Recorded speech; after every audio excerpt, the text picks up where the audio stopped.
Now, in what comes as a worrying sign as far as the investigations into the underground terror activities of Burdwan is concerned, the NIA and NSG recovered a huge cache of arms and ammunition from a house on the historic Badshahi Road in Burdwan, a stone's throw away from the October 2nd blast site.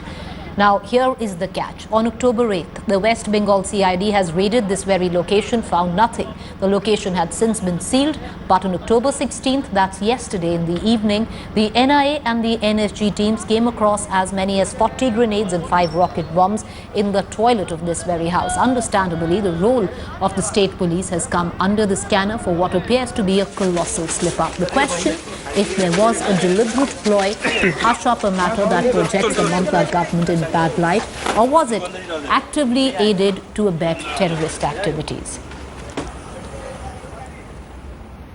Meanwhile, the West Bengal government seems to be on the back foot after several kgs of RDX was seized.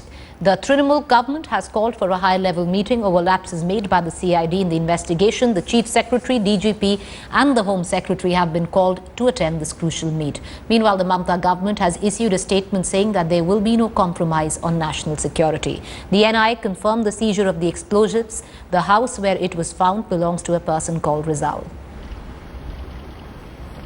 I'd like to cut across at this point of time my colleague Manogya Loiwal. Manogya, it's a fair bit of embarrassment coming in for the police of West Bengal, because that after the state CID completely failed to recover anything and they sealed that house. As soon as last evening, the NIA, NSG have recovered explosives from there. Well, absolutely. Just within a week, where they had registered a case and then taken it forward and had seized it, but nothing was seized by CID. The NIA seizes so many of IEDs which they were detonating today. And besides all this, well, the biggest question is on whether the CID had sanitized the area. In case they had, how come so many explosives came just within a week of their cleansing the area? That's the biggest question. And if that is the case, that means there are 2 points to it.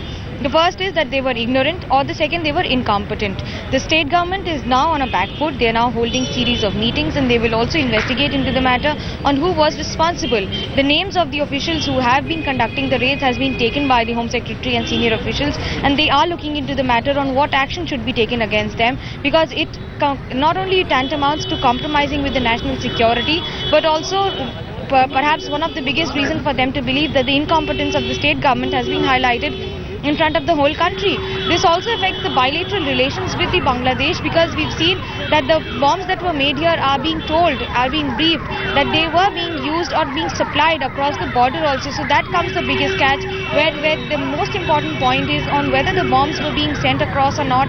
That's the second point. But most important comes is on the failure of the state government, the state police, and of course an attitude that can be considered as callous also.